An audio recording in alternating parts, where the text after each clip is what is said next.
I hope Coventry do end up going up. Done the treble over us this year. Hello everybody and welcome back to OUFC Fan View. It's Ian here once again and it's time for another review of another Oxford United game. Today the U's were back at home. They were at home to Coventry City. It's all been a bit bleak for United in recent weeks. We've been sinking down the league table despite having still a decent buffer over the relegation zone. But it's no win in 6 games and it was 4 without a goal in recent weeks as well. And in this league, it is tough game after tough game after tough game, and Coventry arrive at the Kassam Stadium in fantastic form since Frank Lampard has taken over, flying up towards the playoffs, and it's a side that's already beaten Oxford twice this season already. And unfortunately, it is Coventry who came away from this game with a victory, but it was a heck of a game and certainly a heck of a second half. And maybe, just maybe, we've got some cause to be optimistic for the remaining games this season. But as it is for this game, wow, we got a lot to talk about. It finished just like it did at the CBS Stadium on the second week of the season. Oxford United 2.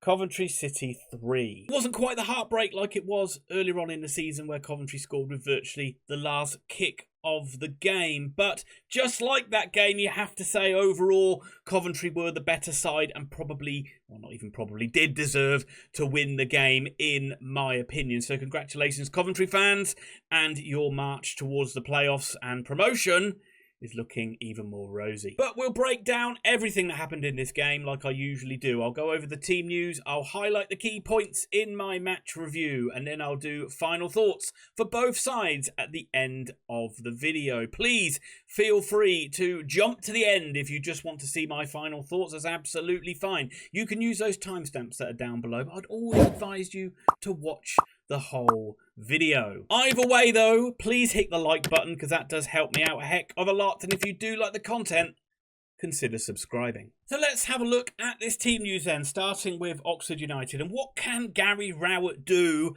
to not only try to find Oxford a win, but to make them look somewhat threatening? Well, maybe the return of the skipper will give everybody a lift. Elliott Moore is back at the heart of the defence, finally back after an injury that's ruled him out since New Year's Day. Moore comes back in for the injured Joe Bennett, which means Kieran Brown switches out to left back. Will Vaulks comes back into the side as well in place of Alex Matos, and Mark Harris comes in for Matty Phillips. Harris goes back to his usual number 9 position, which means Ole Romeny getting another start. He deserved it after last weekend. Moves into the number 10 role. Let's move on to Coventry City then, and things have been going swimmingly for Frank Lampard's Sky Blues. There's a lot of pessimism when he took over. I didn't think it was the right choice, but he is proving everybody wrong. They've been one of the form sides of late. 5 wins from the last 6 games. You can make that 6 wins from the last 7 now, and they've just bounced, smashed their way up the league and even found themselves into the playoffs after victory today. It was an unchanged side from their 2-1 win over Preston, and Coventry fans will be happy because in recent weeks that bench has got a lot stronger. Ben Sheaf came back last week, made a substitute appearance against Preston, and this week they've got Haji Wright back on the bench as well. And it was of course Haji Wright who scored the winner, courtesy of a Will Vaulks assist in that 3-2 win that I talked about earlier that happened way back in August when both sides had different managers and Oxford were full of all the optimism of being a newly promoted side. Yeah, let's move on to the game then. And yeah, there was optimism when we met Coventry on week number 2 of the season, but that optimism has certainly ebbed away in the harsh reality of how tough the Championship has really set in. And we were under no illusions of how tough this game was going to be, and after 6 minutes, Coventry took the lead. Just like last week, the first highlight I'm writing is the opposition sticking the ball into the back of the net. But to be fair, even though we hadn't played for that long, it had been all Coventry up until that point. Sakamoto was given space on the Coventry right-hand side to twist and turn and deliver a peach of a ball right across goal. Rudoni got in amongst the centre-backs on the end of it to power in a header. Disastrous start for Oxford. Perfect start for Coventry. It felt like it was going to be a long afternoon at this point. Yeah, and I would say for the first 20 minutes, Oxford looked completely lost in this game. Whenever they did go long, they were getting no joy. When they tried to pass it shorter, Coventry were just picking them off and flying forward on counter-attacks. They looked dangerous when they came forward, and they certainly looked dangerous when they were putting balls into the box. Thankfully, they weren't really working Jamie Cumming too much, and after about the 20-minute mark, Oxford did start to find their feet a little bit more in the game. They picked it up a little bit, and on 24th minutes, they did have a couple of shots on goal. Firstly, it was a deep cross from Kieran Brown on the left-hand side, went right across to Plaheta on the right-hand side of the penalty area. Shemi cut inside, shot at goal, and it was well cleared actually from Thomas in front of the Coventry keeper. That clearance from Thomas went out for a throw-in, and from that throw-in, Oxford worked another chance from a recycled play, which worked all the way across to Romeny,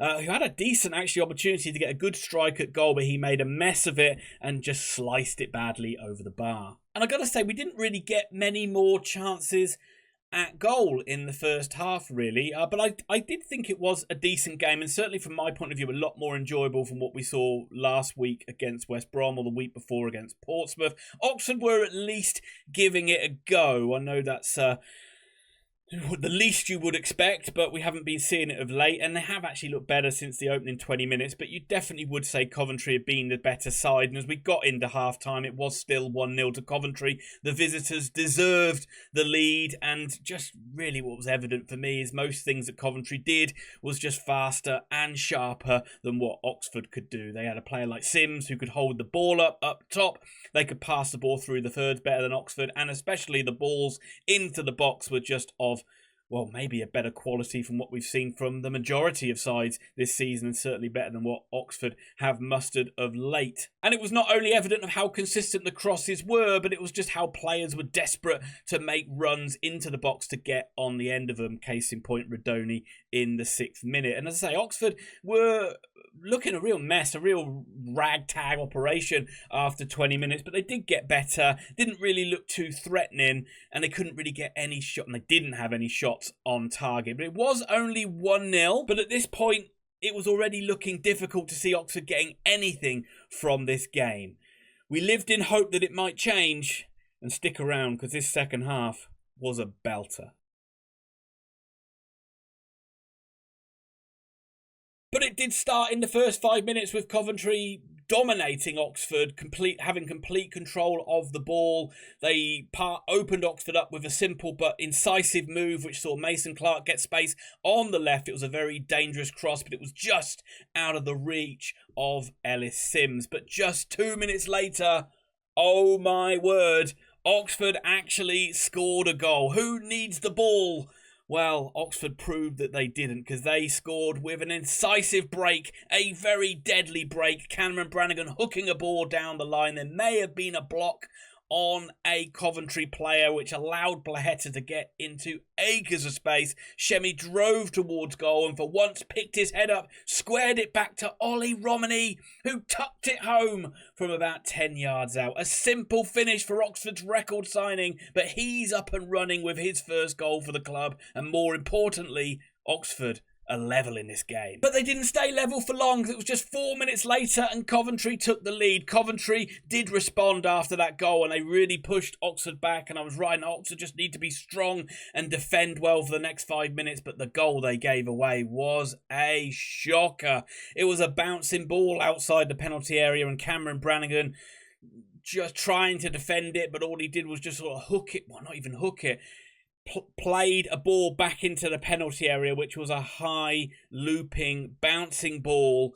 Cumming hesitated, and somehow, inexplicably, he was beaten to the punch, out-jumped by Mason Clarke, who got there and headed it in. Coventry, deadly from headed goals. This was a simple goal.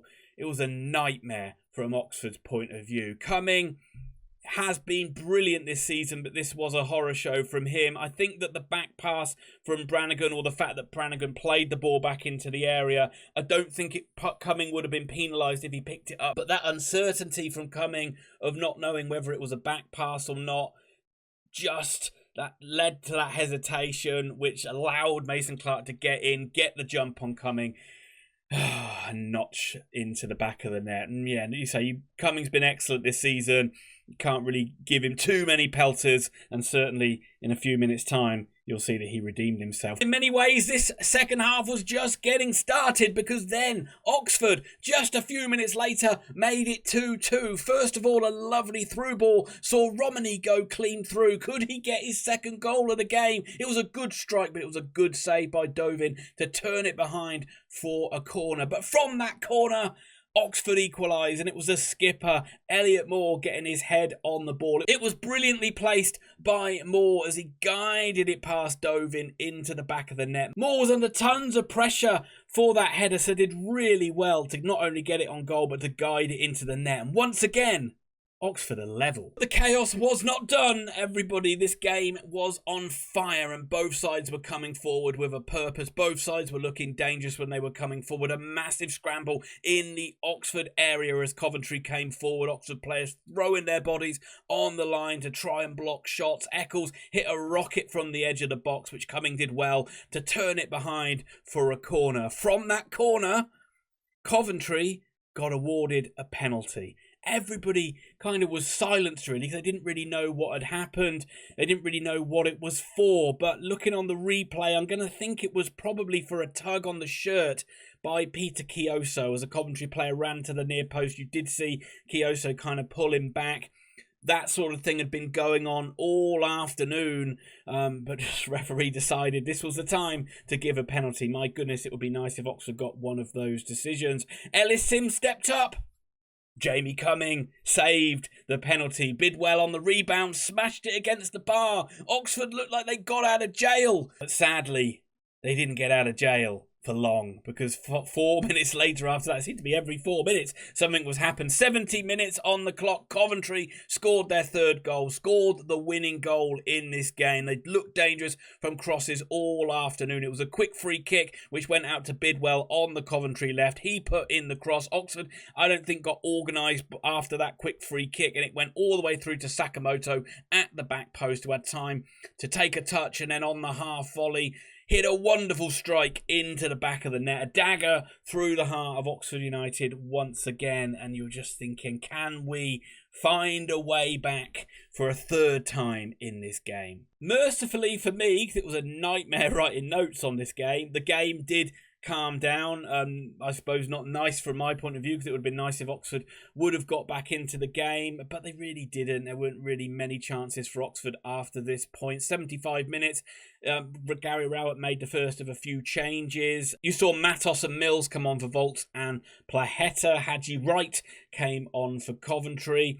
10 minutes to go. You're just kind of hoping that Coventry might back off and invite a little bit of pressure. We saw more changes with Phillips and Teraves come on for Kioso and Harris. But Oxford, as I say, never really got up ahead of steam, never really got momentum like they did at the start of the second half or in the middle period of this half. And Coventry took control really again of possession and did start to even look more dangerous, that they might get a fourth goal.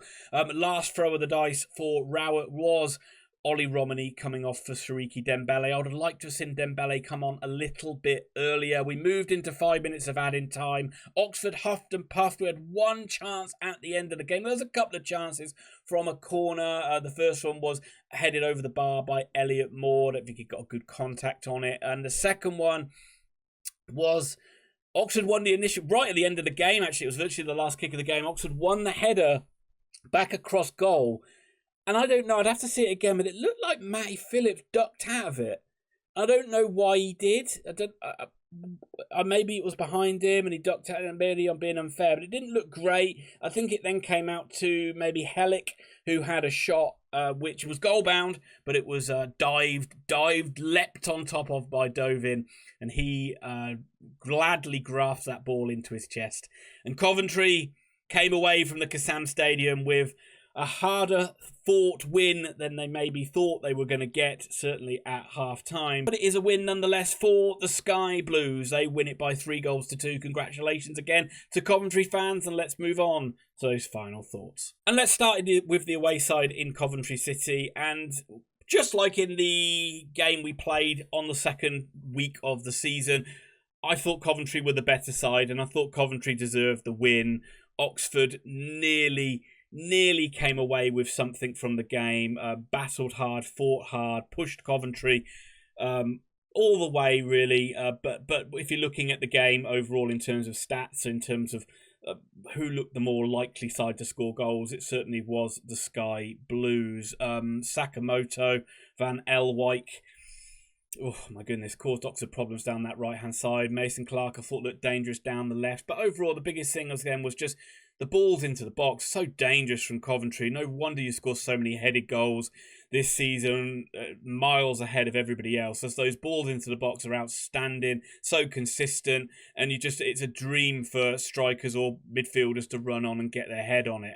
Things might be going your way a little bit in terms of the rub of the green and the bounce of the ball, but I would say not really many complaints for me in terms of like who deserved to win the game. And really, again, in that second half where Oxford scored a goal, scored that equaliser, you miss a penalty, or Cumming saved the penalty, Coventry still had great resolve, great belief to keep coming back, to keep pushing on to win that game. So you must be really proud, Coventry fans, of the effort of your side today. I'm sure you would have thought you'd beat Oxford quite easily coming into this one, but it didn't play out that way.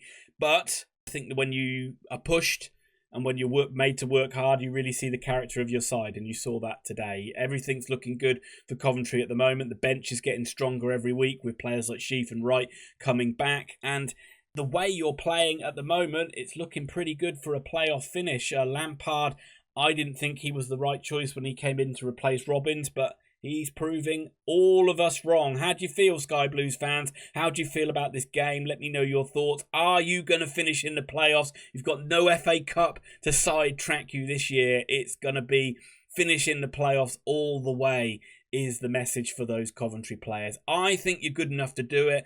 I thought you've looked good enough to do it for large periods in this season, but Lampard's finally got you clicking, finally got you playing well, and, winning whole host of games on the bounce. But let me know your thoughts, Coventry fans.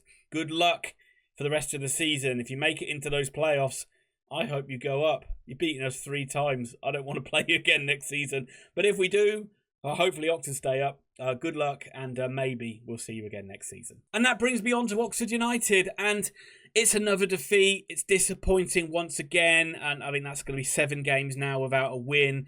But I do have a little bit more optimism based on what I saw a little bit in the first half, but certainly in the second half, that we're competing, we're fighting, we can score goals, and Oxford needed to score a couple of goals today to give that crowd something to cheer, to give the side something to fight for, and hopefully that is just the start of those players having a little bit more belief now that we can go forward and score goals, that we can create chances, because we've just looked so devoid of ideas in recent weeks. It was nice to see Oxford have a little bit of attacking threat. I was sceptical of Rowett's starting lineup. I was surprised that Mills didn't get a start, but it must still be a fitness thing with Rowett not thinking that Mills can go the 90 minutes. But he was rewarded with the faith in Plaheta, because I thought Plaheta had his best game for a number of weeks. In the first half, I thought he made some good runs down the line. He looked our most dangerous outlet, but it was just his final ball, which wasn't great. It was nice to see him actually pick his head up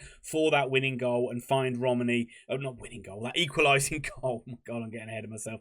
To find Romeny to score that goal. Big relief when Romeny scored that goal, not least because there's been a lot of question marks about the signing of Romeny to start with, but just the fact that we haven't scored in such a long time, it was just nice to get that monkey at least off our back. But the one thing I wasn't too sure about is Goodrum on the left-hand side, and I feel it makes us a bit lopsided. I feel Goodrum struggles to get into the game. He doesn't really offer too much width or quality from a wide position. I think his best position is central, but he's not been playing great of recent weeks either. I thought Kieran Brown did a good job of trying to provide that attacking outlet down the left, and certainly in the first half he got very high to try and get some balls into the box. But I just thought overall, Goodrum isn't quite the right fit on that left-hand side, and I'd like to see maybe us try Maybe go back to Dembele again.